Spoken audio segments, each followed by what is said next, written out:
Hi friends, this is RK. మనం ఐసీటీకి సంబంధించినటువంటి అంశాలు చూద్దాం. ఐసీటీ అంటే ఏంటి? ఐసీటీ అంటే ఇన్ఫర్మేషన్ అండ్ కమ్యూనికేషన్ టెక్నాలజీ. వాస్తవానికి ఈ ఐసీటీని మనకి ప్రవేశపెట్టాలి, విద్యారంగంలో ప్రవేశపెట్టాలని సూచించింది ప్రస్తుతం వచ్చేసరికి ఎన్ఈపి 2020 అండి. ఎన్ఈపి 2020 దీన్నే ఎన్పిఈ అని కూడా పిలవచ్చు, national policy of education or national educational policy అని కూడా పిలుస్తూ ఉంటాం. ఐసీటీ, మనకి ఐసీటీలో ప్రధానంగా ఐసీటీ అంటే ఏంటి? ఉపయోగించగలిగినటువంటిది, సృష్టించగలిగినటువంటిది, నిర్ధారించగలిగినటువంటిది మరియు నియంత్రించగలిగినటువంటి సమాచారాలని ఉపయోగించడానికి వాడేటువంటి ఆ ఎలక్ట్రానిక్ గాడ్జెట్స్ అన్నిటినీ కలిపి మనం ఐసీటీ సాధనాలు అంటాం. ఈ ఐసీటీ సాధనాల వల్ల మనం మాటల్లో చెప్పలేనివి చూపించడానికి వీలుగా ఉండే విధంగా ఐసీటీ సాధనాలను ఉపయోగించి విద్యార్థుల్లో క్రియాత్మక అభ్యసనాన్ని, ఎన్ఈపి 2020 దీన్ని ప్రవేశపెట్టడానికి ప్రధాన ఉద్దేశం ఐసీటీని ప్రవేశపెట్టడానికి విద్యార్థిని తరగతి గదిలో క్రియాత్మక అభ్యసనాన్ని పెంపొందించడానికి. క్రియాత్మక అభ్యసనం, యాక్టివ్ లెర్నింగ్ అండి, యాక్టివ్ లెర్నింగ్. సో ఈ యాక్టివ్ లెర్నింగ్ని ప్రోత్సహించడానికే మనకి ఎన్ఈపి 2020 ఏంటంటే ఐసీటీ విద్యను ప్రవేశపెట్టాలి అని చెప్పేసి సూచించింది. సో ఈ విద్యా విధానం ప్రకారం ఐసీటీలో మనకి ఐసీటీ పరికరాలుగా మనం 4 పరికరాలను చెప్పుకుంటూ ఉంటాం. ఏమేంటివండి? మొదటిది రేడియో అండి, రేడియో. రెండవది టీవీ. మూడవది కంప్యూటర్. 4వది మొబైల్ అండి. వీటిని ప్రస్తుతం మనం ఎలక్ట్రానిక్ ఐసీటీ సాధనాలుగా వీటిని ప్రధానంగా చెప్పవచ్చు. దీంట్లో రేడియోని చూస్తున్నట్లయితే రేడియోని కనిపెట్టినది మార్కోని అండి. మన దేశంలో వచ్చేసరికి 1927లో కలకత్తాలో మొట్టమొదటిసారిగా మన దేశంలో రేడియో ప్రసారం చేయబడ్డాయి. అనగా రేడియోని మనకి 1927లో ఈ సమాచారాలు కోల్కతా కేంద్రం నుంచి ప్రసారం చేయబడ్డాయి. అదేవిధంగా ఈ రేడియోని కనుక్కున్నది మార్కోని. అలానే ఈ రేడియోకి సంబంధించి చూసున్నట్లయితే ఇది ఒక వన్ వే సాధనం అండి, వన్ వే ఐసీటీ సాధనం. అలానే వన్ వే మీన్స్ ఒకవైపే, తను చెప్పేది మనం వింటమే తప్ప మనం చెప్పేది అది అర్థం చేసుకోదు. పైగా ఇది ఓన్లీ శ్రవణ సాధనం, హీరింగ్ ఎయిడ్. అయితే దీంట్లో మనకి ఎలక్ట్రానిక్ మ్యాగ్నెటిక్ వేవ్స్ అనేవి కనిపిస్తూ ఉంటాయి. దీంట్లో షార్ట్ వేవ్స్, మీడియం వేవ్స్, అలానే ఎఫ్ఎం అంటే ఫ్రీక్వెన్సీ మాడ్యులేషన్ వేవ్స్ అనేటువంటి వాటి సహాయంతో ఈ రేడియోకి సంబంధించినటువంటి తరంగాలని పంపించడం జరుగుతూ ఉంటుంది. రెండవది టెలివిజన్ అండి. ఈ టెలివిజన్లో కూడా ఎలక్ట్రోమాగ్నెటిక్ వేవ్స్ రూపంలోనే ఉంటాయి. ఈ టెలివిజన్కి కనుక్కున్నది జేఎల్ బయ్యడ్ అండి. సో జేఎల్ బయ్యడ్ దీని టీవీని కనుక్కున్నాడు. ఇది కూడా వన్ వేనే అండి, వన్ వే కమ్యూనికేటివ్ గాడ్జెట్ అనమాట. So one way communicating gadget. ఇది వచ్చేసరికి భావ ప్రసారాన్ని ఒకవైపుకు మాత్రమే ప్రసారం చేయగలుగుతుంది. కానీ ఇది ఆడియో అండ్ విజువల్ ఏవి ఎయిడ్, మనకి ఏవి ఎయిడ్ కిందకు వస్తుంది. రేడియో వచ్చేసరికి ఓన్లీ రేడియో వచ్చేసరికి శ్రవణ సాధనం. ఇది వచ్చేసరికి దృశ్య మరియు శ్రవణ సాధనం. తర్వాతది ఈ టీవీలో చూస్తున్నట్లయితే మనకు మొదట్లో అనలాగ్ వ్యవస్థ ద్వారా శాటిలైట్ సిస్టమ్స్ పంపిస్తూ ఉండేది. అనగా అనలాగ్ అంటే మన యాంటీనాస్ వచ్చినాయి కదా, మొదట్లో యాంటీనాస్ సహాయంతో టీవీలు రన్ అయ్యాయి. అయితే అంత క్వాలిటీగా ఉండేవి, మధ్యలో డిస్టర్బెన్సెస్ ఉండేవి. దాని తర్వాత కేబుల్ టీవీ ప్రసారాలు అని చెప్పేసి ఊరికి ఒక డిష్, పెద్ద కేబుల్లో ఒకటి పెట్టేసేసి డిష్ పెట్టేవాళ్ళు. దాని నుంచి వైర్లన్నీ మాడ్యులేషన్స్ అన్ని సెట్ చేసుకొని ఊరందరికీ, పక్క ఊర్లందరికీ కూడా కేబుల్స్ ద్వారా పంపించేవాళ్ళు. దాంట్లో అనలాగ్ వ్యవస్థ కంటే కూడా కొంచెం క్వాలిటీ తరంగాలు వచ్చేవి. దాని తర్వాత వచ్చేసరికి మూడవది మనకి ప్రజెంట్ వచ్చేసరికి డిటిహెచ్ సేవలు స్టార్ట్ అయినాయండి.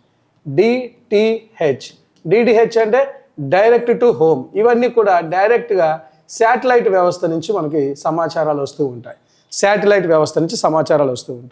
అయితే ప్రస్తుతం వచ్చేసరికి డిటిహెచ్ అంటే ఏంటి? Direct to home. Next computer. ఇక దీని తర్వాత టీవీ తర్వాత కనుక్కున్నటువంటి అత్యాధునికమైనటువంటి సాధనం వచ్చేసరికి కంప్యూటర్ అండి. దీన్ని కనుక్కున్నది ఫాదర్ ఆఫ్ ది కంప్యూటర్స్ అని అడిగి ఉన్నాడు మొన్న కూడా. సో కంప్యూటర్ని కనుక్కున్నటువంటి శాస్త్రవేత్త చార్లెస్ బాబేజ్. ఈ చార్లెస్ బాబేజ్ మొట్టమొదటిగా కనుక్కున్నటువంటి ఈ యొక్క కంప్యూటర్ దాదాపుగా ఒక పెద్ద రూమ్ సైజులో ఉండేది.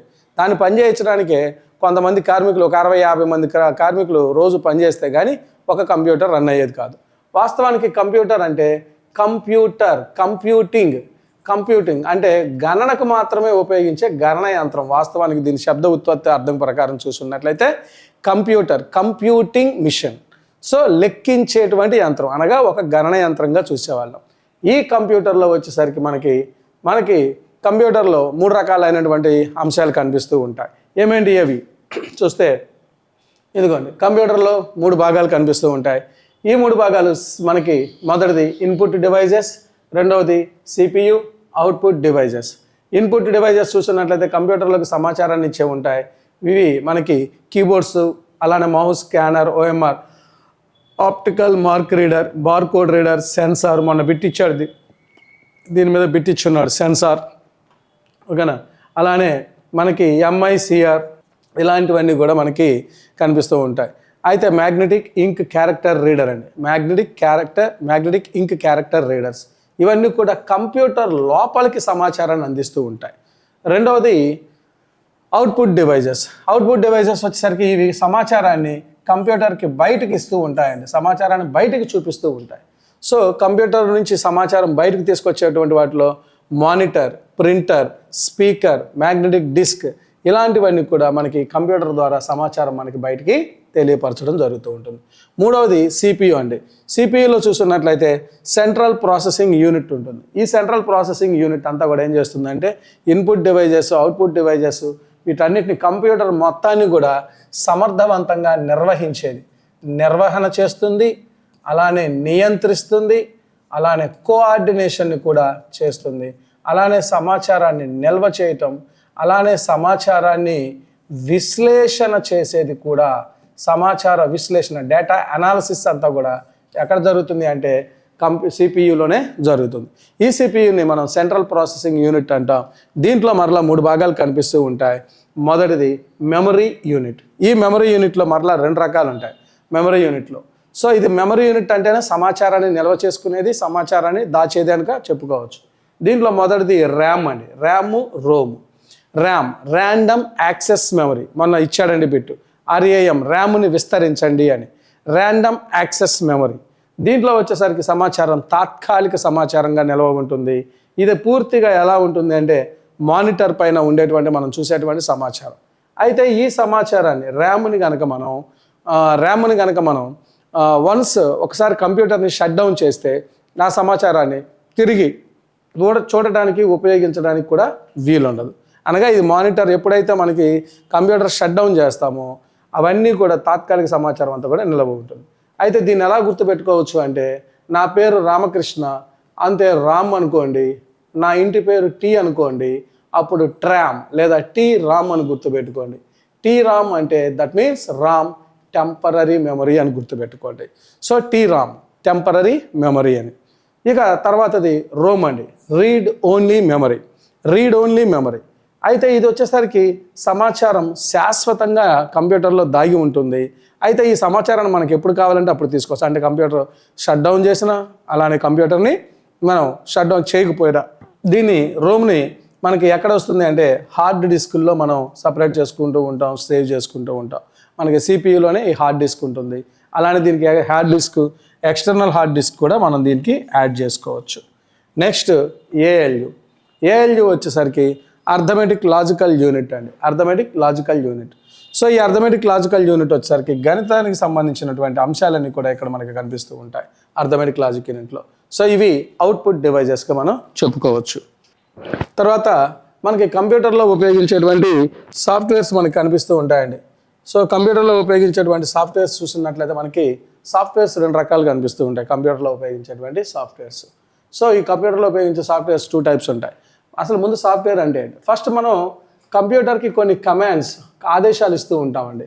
కమాండ్స్ ఫర్ ఎగ్జాంపుల్ చూడండి, మనకి Ctrl A కొట్టామనుకోండి, Ctrl A కొడితే ఏమొస్తుంది, సెలెక్ట్ ఆల్ వస్తుంది. సో ఇది ఒక కమాండ్. ఇలాంటి కమాండ్స్ అన్ని కలిసి మనం కమాండ్స్ అన్ని కలిస్తే ప్రోగ్రామ్స్ తయారవుతాయండి. ఇలాంటి అనేక ప్రోగ్రామ్స్ కలిస్తే ఏర్పడేదే సాఫ్ట్వేర్. ఇది కంటికి కనిపించని అంశాలు అన్నమాట. ఈ కంప్యూటర్ మనకి సాఫ్ట్వేర్స్, ఈ సాఫ్ట్వేర్స్ కనుక లేకపోతే కంప్యూటర్కి మనం బయటకి ఇందాక కనిపించినటువంటివన్నీ కూడా కంటికి కనిపించే కంప్యూటర్లో బయటికి కనిపించి టచ్ చేసేటువంటి పార్ట్స్ అన్నీ కూడా హార్డ్వేర్ పరికరాలు అంటారు, హార్డ్వేర్ టూల్స్ అంటాం. అలానే కంప్యూటర్లో కనిపించకుండా మనకి సిస్టమ్ రన్ అవ్వడానికి ఉపయోగించేటువంటి యాప్స్ కావచ్చు, ఇంకోటి కావచ్చు, ఏదైనా సరే సిస్టమ్ పనిచేస్తున్నప్పుడు పనిచేసేవన్నీ కూడా సాఫ్ట్వేర్స్ అండి. ఈ సాఫ్ట్వేర్స్ 2 రకాలు ఉంటాయి. ఒకటి కంప్యూటర్ని నడిపించేవి, సో కంప్యూటర్ని రన్ చేసేటువంటివి. కంప్యూటర్ని తీసుకురాగానే మనకి అందులో సాఫ్ట్వేర్స్ చేంజ్ చేస్తారంటే ఒక డ్రైవ్ వేసేసి సీడీలో కానీ డివిడి ద్వారా కానీ పెన్ డ్రైవ్స్ రూపంలో కానివ్వండి మనకి కొన్ని సాఫ్ట్వేర్లు సిస్టంలోకి ఎక్కిస్తూ ఉంటారు. అయితే ఏది విండోస్ ఎక్కిస్తూ ఉంటారు, మనకి ఎక్కువగా ఉపయోగించేది విండోస్. గతంలో మ్యాక్, డాస్, ఇవన్నీ లెనక్స్, ఇవన్నీ వేరే పర్పస్ను ఉపయోగిస్తూ ఉంటారు. బట్ ఇవన్నీ కూడా కంప్యూటర్ని ఆపరేట్ చేస్తుంటాయి కాబట్టి ఆపరేటింగ్ సిస్టమ్స్ అంటాం. వీటినే మనం ఓఎస్లు అని కూడా పిలుస్తూ ఉంటాం. జనరల్గా ఏమని పిలుస్తామండి? ఓఎస్ వేసామంటారా అంటారు. ఓఎస్ అంటే ఆపరేటింగ్ సిస్టమ్. మనం జనరల్గా ఉపయోగించేది విండోస్ అండి. వాస్తవానికి విండోస్ 7, విండోస్ 8, విండోస్ 9 అని ఇట్లా ఉపయోగిస్తూ ఉంటారు. ఎందుకు అసలు విండోస్ అనేది షార్ట్ కట్. విండోస్ అంటే ఏంటి? Wide interactive network development for office work solution. WINDOWS Windows. ఏమో రేపు అడగొచ్చేమో విండోస్ని విస్తరించుము అని చెప్పి, సో గుర్తుంచుకోండి. తర్వాత మ్యాక్ అండి. మ్యాక్ అంటే మీడియా యాక్సెస్ కంట్రోల్. అదొక మ్యాక్ అనేది ఒక విండోస్ లాంటిదే, అది కూడా ఒక సాఫ్ట్వేర్. తర్వాత డాస్ అండి. డాస్ వచ్చేసరికి disc operating system. So disc operating system ఇది కూడా వన్ ఆఫ్ ద ఓఎస్ అన్నమాట. తర్వాత లినక్స్ వచ్చేసరికి lovable intellect not for using XP అనమాట. Lovable intellect not for using XP. So ఇవన్నీ కూడా మనకి ఆపరేటింగ్ సిస్టమ్స్ అనమాట. మన బిట్టేం అడిగాడంటే ఈ క్రింది వానిలో ఆపరేటింగ్ సిస్టమ్ కానిది అని అడిగి 3 వీటిలో అడిగాడు. ఒకటి ఎంఎస్ ఆఫీస్ అని ఇచ్చాడు. ఓకేనా? సో గమనించండి. నెక్స్ట్ వచ్చేసరికి అప్లికేషన్ సాఫ్ట్వేర్స్ అండి. అప్లికేషన్ సాఫ్ట్వేర్స్ వచ్చేసరికి ఇవి కంప్యూటర్లో ఒక ప్రత్యేకమైన పని కోసం మాత్రమే ఉపయోగిస్తారు. సో ఒక ప్రత్యేకమైన పని కోసం ఇవే మనం జనరల్గా ఉపయోగించేటువంటి యాప్స్ అండి, యాప్స్. సో వీటిని ఏపీకేస్ అంటారు, అప్లికేషన్స్ అని కూడా, అప్లికేషన్ సాఫ్ట్వేర్స్. సో ఒక ప్రత్యేకమైన పని కోసం నిర్దేశించబడినవి అప్లికేషన్స్ సాఫ్ట్వేర్స్. ఫర్ ఎగ్జాంపుల్ చూస్తున్నట్లయితే ఎంఎస్ ఆఫీస్ మనం బాగా రెగ్యులర్గా వింటూ ఉంటాం. VLS media player, VLC media player. ఇంతకీ విఎల్సి అంటే ఏంటో తెలుసా? Video lancent client media player. Video Lancet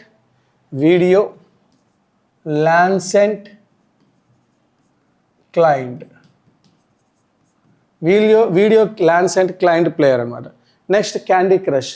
ఇవి కేవలం గేమ్కి మాత్రమే ఉపయోగించబడతాయి. టెంపుల్ రన్ ఇవన్నీ కూడా ఆ పర్టికులర్ గేమ్ని రన్ చేయడానికి ఉపయోగపడతాయి. Swiggy, Zomato, food operation, Meesho, Ajio apps అన్నీ కూడా దేని కిందకు వస్తాయి? మనకి అప్లికేషన్ సాఫ్ట్వేర్స్ కిందకు వస్తాయి. అలానే అమెజాన్,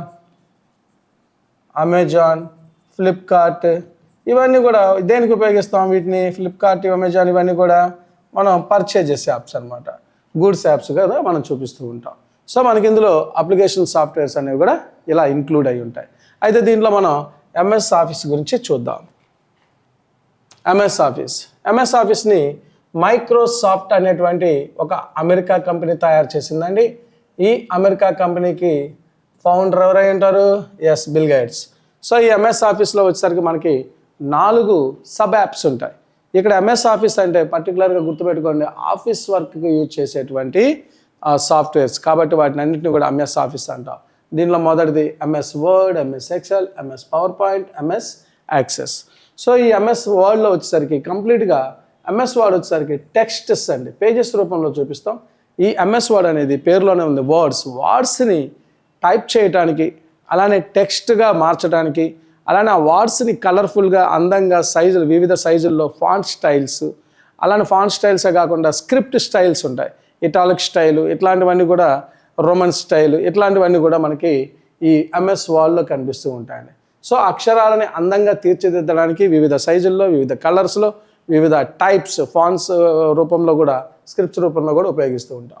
అయితే ఈ ఎంఎస్ వర్డ్లో మనం ఏం చేస్తుంటాం అంటే యూజెస్ ఏంటి అంటే ముఖ్యంగా ప్రశ్నాపత్రాల తయారీకి క్వశ్చన్ పేపర్స్ మేకింగ్ అంతా కూడా జరిగేది ఎంఎస్ వర్డ్లో. మనకు ఆఖరికి సిస్టంలో వచ్చేటువంటివన్నీ కూడా మీకు ఇచ్చేటువంటి ఎగ్జామ్స్ పెట్టేటువంటివి కూడా ఎంఎస్ వర్డ్లో చేస్తుంటాడు. ఆ నావెల్స్ రైటింగ్ కానివ్వండి, స్టోరీ రైటింగ్స్ అంతా ఈ స్టోరీ రైటర్స్, స్క్రిప్ట్ రైటర్స్ అంతా కూడా ఇప్పుడు ప్రజెంట్ ఇంతకుముందు పెన్ను పేపర్ పట్టుకొని రాసేవాళ్ళు, ఇప్పుడు అంతా కూడా టైపింగ్లోకి వెళ్ళిపోయింది. పర్సనల్ పీసీ కంప్యూటర్స్లో పెట్టుకొని. నెక్స్ట్ మేకింగ్ ఆల్ లెటర్స్ అండి. ఆల్ లెటర్స్ వచ్చేసరికి ఈ ఆల్ లెటర్స్లో మనకి ఉపయోగపడుతూ ఉంటాయి. ఈ కానివ్వండి, అఫిషియల్ కానివ్వండి, మనకి ఇంకో రకరకాలైనటువంటి లీవ్ లెటర్స్ కానివ్వండి, what ever it may be. So making all letters అన్నీ కూడా మనకి ఎంఎస్ వర్డ్లోనే టైప్ చేసి పంపిస్తూ ఉంటాం. అలానే డిఫరెంట్ గవర్నమెంట్ ఆర్డర్స్ అండి. గవర్నమెంట్ ఆర్డర్స్ అన్నీ కూడా ఇప్పుడు మనకి ఎలా వస్తున్నాయండి? గవర్నమెంట్ ఆర్డర్స్ అన్నీ కూడా ఎంఎస్ వర్డ్లోనే టైప్ చేసి మనకు పంపిస్తూ ఉంటారు. రెజ్యూమే, బయోడేటా, అగ్రిమెంట్స్, డాక్యుమెంట్స్ ఇలాంటివన్నీ కూడా మనకి దేని ద్వారా వస్తాయంటే ఎంఎస్ వర్డ్లో మనం టైప్ చేయడం జరుగుతుంది. నెక్స్ట్ ఎంఎస్ ఎక్సెల్ అండి. ఈ ఎంఎస్ ఎక్సెల్ ఇది గణిత గ్రాఫులు కానివ్వండి, గణిత పట్టికలు, గణిత గ్రాఫులు, జనాభా లెక్కలు, శాలరీ బిల్స్, ఎన్రోల్మెంట్స్, విద్యార్థులు అబ్బో ఈ ఎక్సెల్ ఉపయోగించడానికి చాలా మల్టీపర్పస్గా యూజ్ చేస్తూ ఉన్నాం. దీనికి ఉన్న స్పెషాలిటీ ఏంటంటే దీంట్లో చేసేటువంటి వీటిని మనం ఎంఎస్ వర్డ్లో పేజెస్ రూపంలో చెప్తే ఇక్కడ షీట్స్, వీటిని స్ప్రెడ్ షీట్స్ లేదా ఎక్స్టెండెడ్ షీట్స్ అని కూడా పిలుస్తూ ఉంటాం. స్ప్రెడ్ షీట్స్ లేదా ఎక్స్టెండెడ్ షీట్స్. సో ఈ ఎక్స్టెండెడ్ షీట్స్ అన్ని కూడా దేని రూపంలో ఉంటాయంటే మనకి ఇలా వీటిలో కొన్ని అడ్డు వరుసలు, నిలువు వరుసలు ఉంటాయి. అడ్డు వరుసల్ని మనం రోస్ అంటాం, గుర్తుపెట్టుకోండి. అడ్డు వరుసల్ని రోస్ అంటాం, నిలువు వరుసల్ని కాలమ్స్ అంటాం. వీటి అడుగుతూ ఉండొచ్చు. సో అడ్డు వరుసల్ని మనం నెంబర్స్తో సూచిస్తాము. అడ్డు వరుసలు మనం దేంతో సూచిస్తామండి? నెంబర్స్తో సూచిస్తాం. కాలమ్స్ని ఇంగ్లీష్ ఆల్ఫాబెట్స్తో ఉపయోగిస్తూ ఉంటాం. అయితే ఈ అడ్డు వరుసలు, నిలువు వరుసలు రెండు కలిసే చోట మనకి సెల్ అనేది ఏర్పడుతుంది. సో ఈ సెల్కి కూడా ఒక అడ్రస్ ఉంటుందండి. సో సెల్కి అడ్రస్ ఉంటుంది. అడ్రస్ని మొదట దేంతో సూచిస్తామంటే మొదట కాలమ్స్, తర్వాత alphabetic orders. For example C5 అన్నాం అనుకోండి. C5 అంటే మనకు కావాల్సినటువంటి అంశం సి అనేటువంటి కాలంలో 5th అడ్డు వరుసలో ఉంది అని మనం ఎగ్జాక్ట్గా చెప్పడానికి వీలుంటుంది. సో ఎంఎస్ ఎక్సెల్ వచ్చేసరికి అన్ని రకాలుగా మనం ఎక్కువగా మల్టీపర్పస్ యూజ్ చేసేస్తుంది ఇదేనండి. ముఖ్యంగా గణిత గ్రాఫ్లు, గణితానికి సంబంధించినటువంటి క్యాలిక్యులేషన్స్ కూడా ఇక్కడ మన ఎంఎస్ ఎక్సెల్లోనే మనం సమ్ ఆఫ్ ది అమౌంట్స్, ఎంత షేర్స్ ఏం చేయాలన్నా కూడా మనకి ఎంఎస్ ఎక్సెల్ వీటన్నిటిలో కల్లా కూడా మనకి ఎక్కువగా ఉపయోగపడుతుంది కంప్యూటర్లో అంటే ఈ ఎక్సెల్లే ప్రస్తుతం ఎక్కువగా ఉపయోగపడుతుంది. మార్కుల జాబితా కానివ్వండి, పిల్లవాడి యొక్క పెర్ఫార్మెన్స్ గ్రేడుల రూపంలో కానివ్వండి, పిల్లల యొక్క ఫీజుల గురించి కానివ్వండి, ఎవరు ఎంత ఫీజు ఉన్నారు, ఎంత కట్టాలి, ఎంత బ్యాలెన్స్ ఉందనేది కూడా మొత్తం షీట్, ఆఖరికి MDM మీల్స్ కూడా ఎవరు తిన్నారు, ఎవరు తినలేదు అనేటువంటివి కూడా మనకి ఎంఎస్ ఎక్సెల్లో కనిపిస్తూ ఉంటాయి. దాని తర్వాత ఎంఎస్ పవర్ పాయింట్ వచ్చేసరికి వీటిని స్లైడ్స్ రూపంలో, ప్రజెంటేషన్స్ రూపంలో, టెక్స్ట్స్ అండ్ క్లిప్స్ రూపంలో అందిస్తూ ఉంటాం.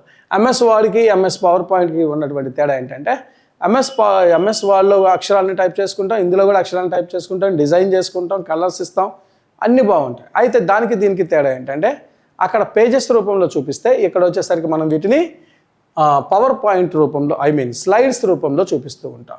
ఈ స్లైడ్స్లో చూపించేటప్పుడు ఇది స్లైడ్స్ అన్నీ కూడా ఈ స్లైడ్స్కి ఉన్నటువంటి దీనికి ఉన్న మరొక తేడా ఏంటంటే వాటిలో మనం జస్ట్ అక్షరాలను మాత్రమే అందంగా తీర్చిదిద్దుదాం. వీటిలో పవర్ పాయింట్లో ఏం చేస్తామంటే క్లిప్స్ రూపంలో కూడా, అంటే ఏమేమి క్లిప్స్ ఉంటాయి? Animation clips, audio clips, video clips, మనకి రకరకాలైనటువంటి క్లిప్స్ అన్నిటిని కూడా ఈ క్లిప్స్ సౌండ్ కూడా వస్తూ ఉంటుంది మనం ఆ స్లైడ్స్ చూపించేటప్పుడు. దీంట్లో స్లైడ్ షో అనే బటన్ కూడా ఉంటుంది. ఈ స్లైడ్ షో బటన్ కనుక నొక్కితే మనకి మొత్తం అవన్నీ కూడా స్లైడ్స్ అన్ని కూడా చూపించడం జరుగుతూ ఉంటుంది. సో ఇందులో మనం పర్టికులర్గా స్కూల్స్లో చూసినట్లయితే మనకి ఎడ్యుకేషన్ పర్పస్ అయితే సూత్రాలని, నియమాలని, పద్యాలని, నిర్వచనాలని, ఇంకేదన్నా డేటా, ముఖ్య సమాచారాన్ని, కీవర్డ్స్ని చూపించడానికి చక్కగా ప్రజెంటేషన్ చేయడానికి యూజ్ అవుతుంది. అయితే దీనికి కంపల్సరీ మనకి ఏం కావాల్సి వస్తాయి? ప్రొజెక్టింగ్ స్క్రీన్ లేదా ప్రొజెక్టింగ్ వాల్ ఉన్నా సరిపోతుంది. అయితే దీనికి కనుక మనం ఆడియోని కనుక అందించాము అంటే చక్కగా ఎంఎస్ పవర్ పాయింట్లో మనం చూపించాల్సినటువంటి అంశాన్ని తక్కువ సమయంలో ఎక్కువ అర్థమయ్యే విధంగా చూపించడానికి చక్కగా ఉపయోగపడేది ఎంఎస్ పవర్ పాయింట్. గుర్తుంచుకోండి, ఎంఎస్ పవర్ పాయింట్ ఎప్పుడు కూడా ఎలా ఉపయోగపడుతుందండి, మనం చెప్పాల్సినటువంటి సమాచారాన్ని చాలా తక్కువ సమయంలో చాలా అర్థవంతంగా బోధించడానికి చిత్రీకరణ రూపంలో, ఏ రూపం అండి, చిత్రీకరణ రూపంలో ఉపయోగపడేటువంటిది ఎంఎస్ పవర్ పాయింట్. అంటే సింపుల్గా చెప్పాలంటే ప్రజెంటేషన్స్. Next MS access. ఈ ఎంఎస్ యాక్సెస్లో సమాచారాన్ని మనం నిల్వ చేసుకుంటాం. ఈ సమాచారాన్ని నిల్వ చేసే సమయం అలానే విశ్లేషణ చేయొచ్చు. అయితే ఇది ఒక కనిపించని సాఫ్ట్వేర్. మనకి ఎంఎస్ యాక్సెస్ మనం మూడే చూస్తూ ఉంటాం.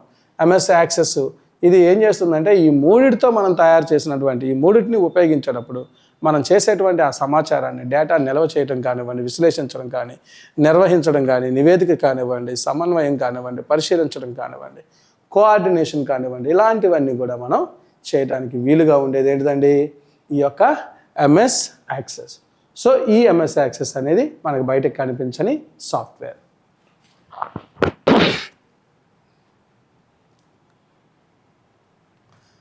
తర్వాత ఇందులో మనకి సమాచారం అనేది మనకి కోడింగ్స్ రూపంలో ఉంటుంది. మనకి కంప్యూటరు అర్థం చేసుకోవడానికి కంప్యూటర్ వచ్చేసరికి అర్థం చేసుకున్నటువంటి లాంగ్వేజ్ ఏంటిదంటే బైనరీ లాంగ్వేజ్ అంటామండి. Binary language. ఎందుకు బైనరీ లాంగ్వేజ్ అంటామంటే computer can understand only 0 or 1 అంటే కేవలం 2 డిజిట్స్ని మాత్రమే ఇది అర్థం చేసుకోగలుగుతుంది. 2 డిజిట్స్ని మాత్రమే అర్థం చేసుకుంటుంది. ఇలా 2 డిజిట్స్ని మాత్రమే అర్థం చేసుకుంటుంది కాబట్టి that language is called as a binary language. ఆ బైనరీ లాంగ్వేజ్లో 0 లేదా 1 అండి. 0 లేదా 1ని ఒక బిట్ అంటాం. ఇలాంటి 8 బిట్లు అంటే ఏంటి అర్థం, ఇదిగో ఫర్ ఎగ్జాంపుల్ ఇక్కడ చూడండి, ఇక్కడ 1 0 0 0 1 0 1 0 1 2 3 4 5 6 7 8 ఇదిగో ఇలా 0 లేదా 1ని ఒక బిట్ అన్నాం. ఇలాంటి ఎన్ని బిట్లు అండి, 8 బిట్లు. ఇది ఫర్ ఎగ్జాంపుల్ చూడండి, 1 2 3 4 5 6 7 8. ఈ 8 బిట్లని కలిపి, ఈ 8 బిట్స్ని కలిపి మనం ఏమంటున్నామండి, ఒక బైట్ అంటున్నాం. ఇలాంటి 1124 ఇలాంటివి 1124 బైట్స్ కలిపితే 1 కిలోబైట్. సో 1124 కిలోబైట్స్ కలిపితే 1 మెగాబైట్. 1124 మెగాబైట్స్ కలిస్తే 1 గిగాబైట్. 1124 గిగాబైట్స్ కలిస్తే 1 టెరాబైట్స్. 1124 టెరాబైట్స్ కలిస్తే 1 పెటాబైట్స్. అలానే 1124 పెటాబైట్స్ కలిస్తే 1 ఎక్సాబైట్. 1124 ఎక్సాబైట్స్ కలిస్తే 1 జెటాబైట్. 1124 జెటాబైట్స్ కలిస్తే 1 యోటాబైట్స్. అలానే 1124 యోటాబైట్స్ కలిస్తే 1 బ్రానోబైట్. దీనికి సింపుల్ అండి, కంగారు పడాల్సిన పని లేదు. మన బిట్లో ఏమి ఇచ్చాడంటే 1124 ఎంబీలు కలిస్తే ఎంత అని అన్నాడు, 1 జీబీ లేదా 1 జీబీ ఈజ్ ఈక్వల్ టు అని ఇచ్చాడు. మొన్న ఇచ్చినటువంటి బిట్స్లో 1 టెరాబైట్ ఈజ్ ఈక్వల్ టు అన్నాడు. 1 టెరాబైట్ ఈజ్ ఈక్వల్ టు, మొన్న 1 యోటాబైట్ ఈజ్ ఈక్వల్ టు అని అన్నాడు. తర్వాత అంతకుముందు 1 ఎక్సాబైట్ ఈజ్ ఈక్వల్ టు అని ఇచ్చాడు. అంటే వీటిని గుర్తుంచుకోవాలంటే వామ్మో ఇంత కష్టమా అని అనాల్సిన అవసరం లేదు. దీని సింపుల్ చిన్న కోడింగ్ ఇస్తా చూడండి.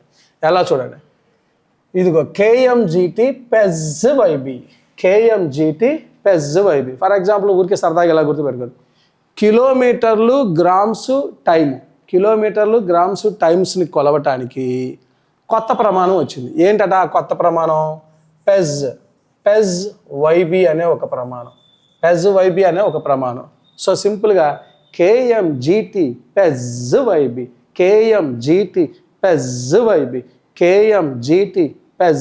అని గుర్తుపెట్టుకో, సింపుల్గా గుర్తుంటుంది. ఇదిగో kilobyte, megabyte, gigabyte, terabytes, petabytes, exabyte, zettabyte, yottabyte, brontobyte. So మీరు కనుక ఈ కోడింగ్ని కనుక గుర్తుపెట్టుకోగలిగితే సింపుల్గా మనకి ఇదిగో చూడండి, కేఎంజిటి పెజ్ వైబి అనేది కనుక గుర్తుపెట్టుకుంటే ఇదిగో చూడు, కే అంటే కిలో, ఎం అంటే మెగా, జీ అంటే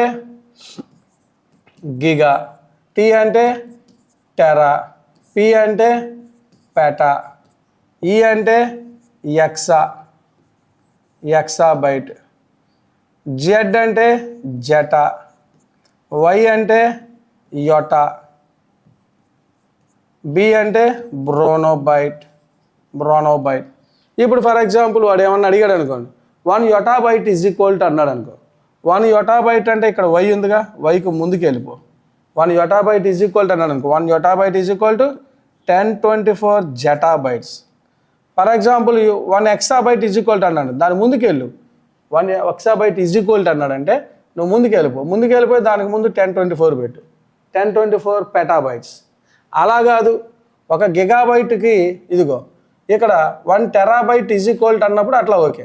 అలా కాకుండా 1024 గిగాబైట్స్ అన్నాడు అనుకో, 1024 గిగాబైట్స్ ఈజ్ ఈక్వల్ టు అని అడిగాడు అనుకో, దాని తర్వాత అక్షరానికి వచ్చే ఏమంది, ఇదిగో గిగా నుంచి తర్వాత అక్షరం ఏంటిది Tera. So that is equal to 1124 gigabytes is equal to 1 terabytes. Simple. అలా మనకి బిఫోర్ అసెండింగ్కి వెళ్ళొచ్చు, అలానే ఇటువైపు కూడా మనకి డిసెండింగ్ కూడా అడగడానికి వీలుగా ఉంటుంది. సో సింపుల్, కేఎంజిటి చెప్పు, కేఎంజిటి పెజ్ వైబి, ఓకేనా, షార్ట్కట్లో గుర్తుంటుంది. ఇక మనకి వీటిల్లో పాటు మన కంప్యూటర్లో ఉండేటువంటి మరొకటి ఓఈఆర్స్, అలానే ఓఈఆర్స్ మూక్స్ అనేటువంటిది ఒకటి ఉందండి. OERs MOOCs. OER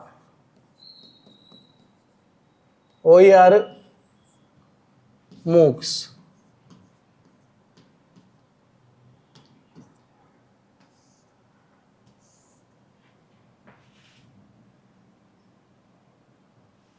OER MOOCs.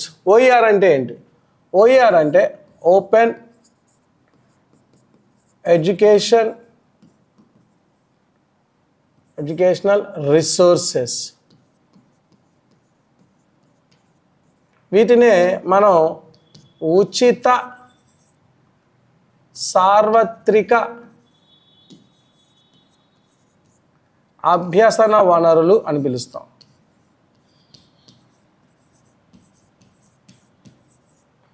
అలానే మూక్స్ అంటే ఏంటో చూద్దాం. MOOCs massive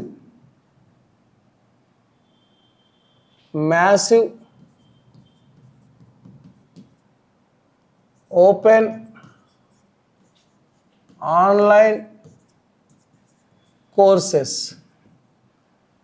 massive open online courses. వీటిని భారీ సార్వత్రిక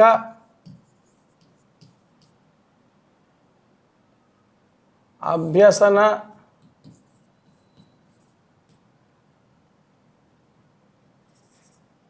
వనరులు అని కూడా చెప్పవచ్చు. మూక్స్ని విస్తరించండి అని మనం బిట్ అడిగాడండి. సో వీటిని భారీ సార్వత్రిక అభ్యసన వనరులు. దానికి దీనికి తేడా ఏంటి ఒకసారి చూద్దాం.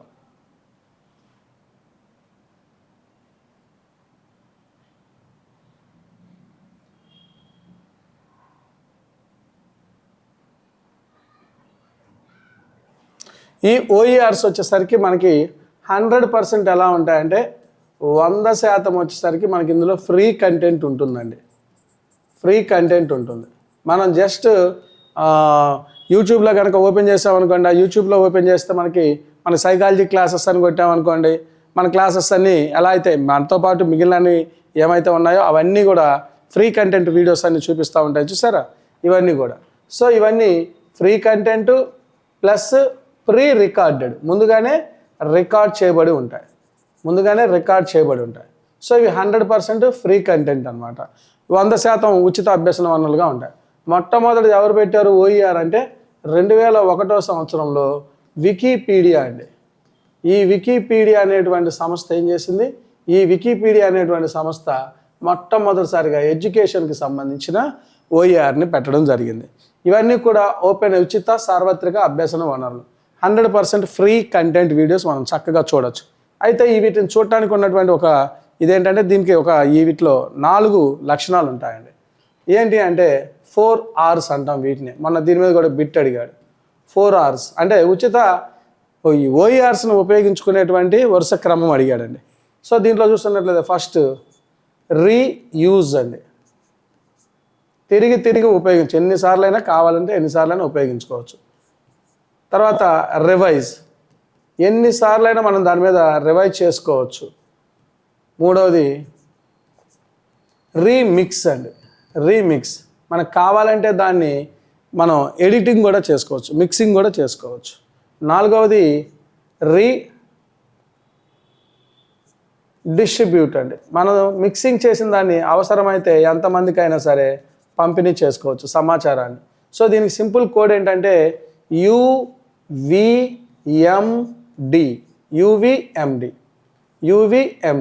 సో ఈ యువిఎండిని వచ్చేసరికి మనం రీయూజ్, రివైజ్, రీమిక్స్, రీడిస్ట్రిబ్యూట్గా చెప్పుకోవచ్చు. మొన్న అడిగాడు వరుస క్రమం, ఈ ఓఈఆర్లను ఉపయోగించుకునేటటువంటి వరుస క్రమం ఏంటి అని.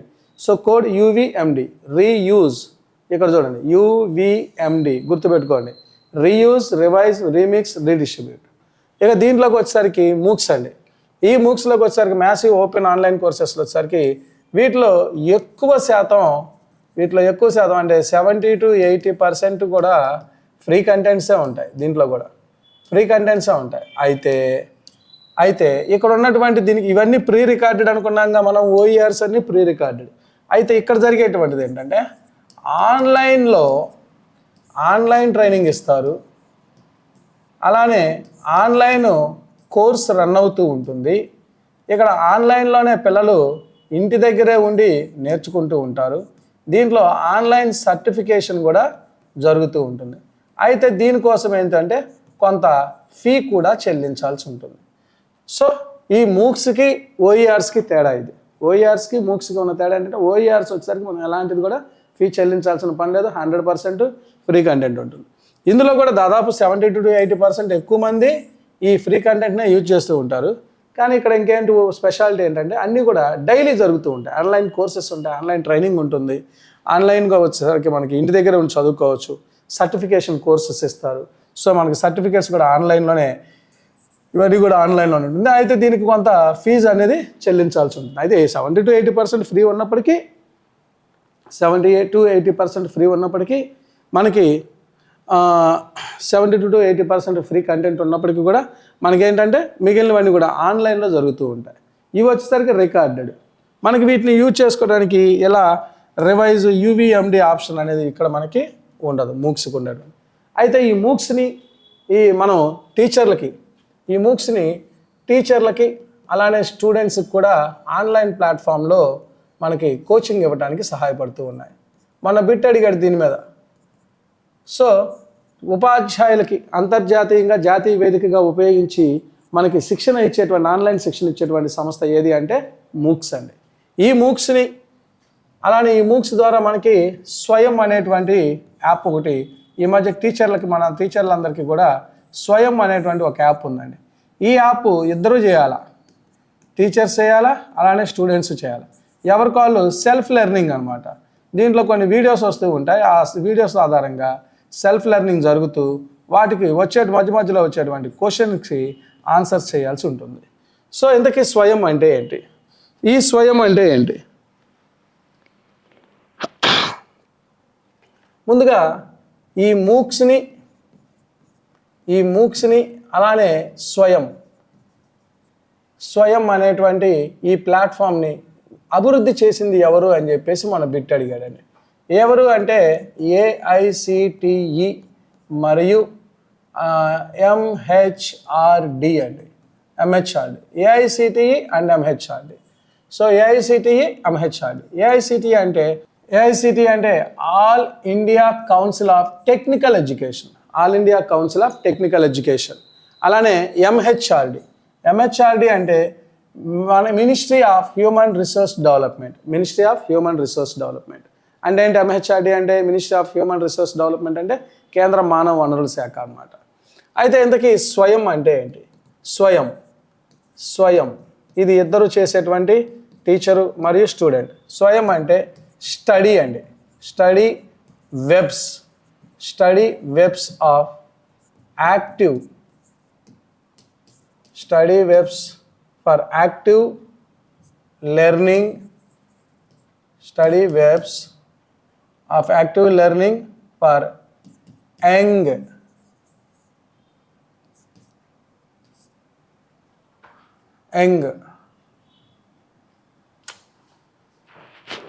study webs of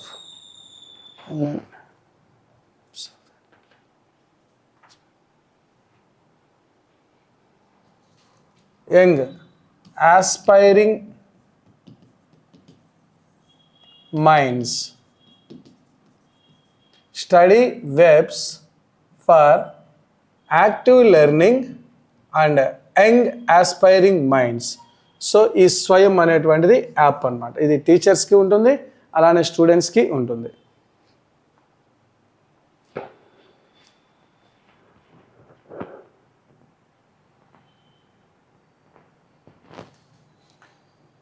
ఇక దీంట్లో మనకి ఎక్కువగా అడుగుతున్నటువంటి వాటిలో నెక్స్ట్ పోర్ట్ఫోలియో అని ఒకటి అడుగుతున్నాడు అండి. పోర్ట్ఫోలియో అంటే ఏంటి? పోర్ట్ఫోలియో అంటే గుర్తుంచుకోండి, పోర్ట్ఫోలియో. సో ఇది పిల్లలకి సంబంధించి వాళ్ళు తయారు చేసినటువంటి, పిల్లలు కంప్యూటర్ మీద నేర్చుకునే సమయంలో వాళ్ళు చేసేటువంటి బొమ్మలు కానివ్వండి, వాళ్ళు రాసేటువంటి వాళ్ళ ఇన్ఫర్మేషన్ కానివ్వండి, కంప్యూటర్లో పిల్లలు ఏమైతే పెర్ఫార్మెన్స్ ఇచ్చారో ఆ పెర్ఫార్మెన్స్ అంతటిని కూడా టీచర్ ఏం చేయాలంటే వాళ్ళు చేసినటువంటి వాటన్నిటిని, వాళ్ళు చేసినటువంటి ఆ బొమ్మలు, designs, what ever it may be, power point ఏమైనా తయారు చేసి ఉంటే మనం ట్రైనింగ్ ఇచ్చేటప్పుడు వాళ్ళు చేసినటువంటి వాటన్నిటిని కూడా ఒక ప్రత్యేకమైన ఫోల్డర్లో క్రియేట్ చేసి ఆ ఫోల్డర్లో వాడి పేరు పెట్టేసి జాగ్రత్త పరచడమే మనం స్టూడెంట్ పోర్ట్ఫోలియో అంటాం. దాని తర్వాత రూబ్రిక్స్ అనేటువంటిది ఉందండి. ఈ రూబ్రిక్స్ ఏంటంటే, రూబ్రిక్స్ అనేటువంటి పదం రెడ్ అనేటువంటి లాటిన్ పదం నుండి వచ్చింది. సో ఇంతకీ రెడ్ అంటే ఏంటి? అధీకృత నియమం, ఆథరైజ్డ్ లా అనమాట. ఈ రూబ్రిక్స్ వచ్చేసరికి ఏం జరిగింది అంటే, ఈ రూబ్రిక్స్ అనేవి పిల్లల యొక్క పెర్ఫార్మెన్స్ని కొలవటం కోసం, మూల్యాంకనం చేయటం కోసం ఉపయోగించేటువంటి, దీంట్లో అత్యంత స్టాండర్డ్స్ అంటే ఏ గ్రేడ్, A+, B+, ఎంత ఉండాలి, ఎంత గ్రేడ్స్ అనేటువంటివి ఉంటాయి చూసారు, అవన్నీ కూడా ఇక్కడ కనిపిస్తూ ఉంటాయి. దీని తర్వాత మరలా మనకి కొలాబరేషన్ అనేది, మనకి టెలి కొలాబరేషన్ ఒకటి,